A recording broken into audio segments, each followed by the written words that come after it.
Welcome back to My Hero Academia Anime Review, special number 29. You've been thinking, okay, special 29, and it's going to be reviewing the manga. Because, well, that's what I'm doing, the manga. Like, what happened in 28? Those who probably missed last special, I reviewed the first of the three light novels released for My Hero Academia. I mean, why the heck not? I mean, the only series I've done this for, where I have reviewed on the specials, both the at least light novels and the specials, has been just Naruto. I've done it for Bleach. I've done it for Tokyo Ghoul. And for Fullmetal Alchemist, I've done it for these few series, so why not My Hero Academia? Alright. This newest chapter is the 228th chapter of the manga, which is called Wounded Heart. Excuse me. Chapter starts off with Dobby just sitting on the ground, looks like he's defeated. He has to get stronger. Battles this monster for a few pages. Yeah, it goes on for a little while, this big brawl between the two of them. Tears up this half of this town. Yeah, it tears up half the town. And we cut to Thrice, who finds Toga, that's basically her name, Toga. Finds her, apparently she's basically heavily wounded, and she's basically put in a shed. I was wondering where the heck they put her, because last chapter she was here for like 2 panels. And she just randomly put in this thing and she's like bloodied and bruised. He's like so upset by this, like telling himself to be quiet. And he's crying. He does not want her to die. He does, from what I can tell by the way his expressions are, he seems like he really does care about her. I don't think he's in love with her. No, it's more like he cares about her like she's a little sister to him. And he comments, though, that, no, please, you have to live. You and wrestling are all I have. Like, the ones who could summon a fellow like him. And then one of the people who had the Liberation Army twice met up with Toga. Okay, they're out to the shed, Mr. Ikea's house. Yep. And then, of course, they say his name is Super, in a way polar opposite. And you see his clones. He cloned himself, then he got nearly killed by his clone. Lost that personality.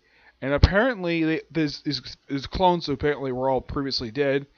They apparently gang up on him, tear off his mask, and he says, yeah, I'm drafting you into the Liberation Army. Defeated by himself.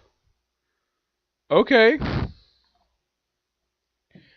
Quite interesting ending. I mean, last chapter focused heavily on Todoroki, and you have Dabi appear. I mean, you expecting that we read last week's chapter, like anybody who's read the chapter that came out last week, people probably expected that Dabi might play a role in this chapter. He did. He disappears halfway through the chapter and met up with, and have twice show up, which I'm like, okay, that's interesting though. And we see different sides to him, which I think is a good piece of development for this character.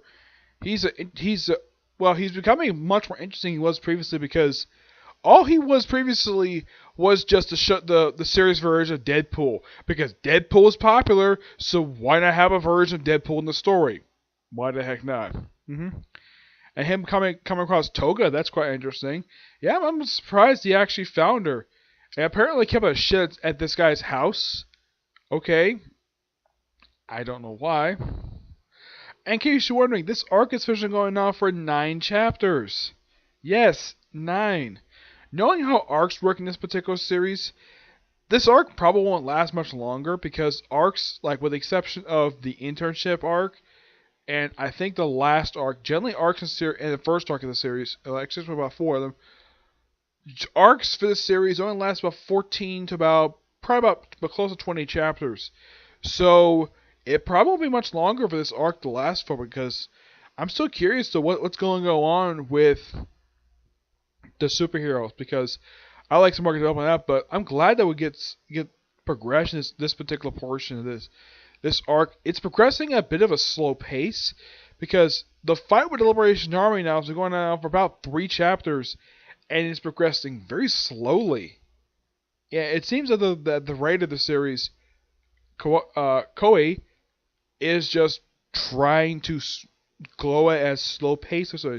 The pacing is not terrible per se of this particular arc, but it feels as though that we're not progressing that much forward. We're focusing on one character for like half a chapter, and another character for another chapter with League of Villains. Yeah. I'm gonna give this chapter roughly a 9 out of 10. It's very much an improvement over last week's chapter, due to the fact that, well, you have Dobby appear for half a chapter and basically have him like cause a lot of destruction because he's a villain, so why the heck not? And Thrice, the development for him was fantastic. Yeah. Though it's sad though that Toga didn't say a single word of this whole chapter. Yeah, it looks like she's still unconscious. Yeah, that's what it looks like to me.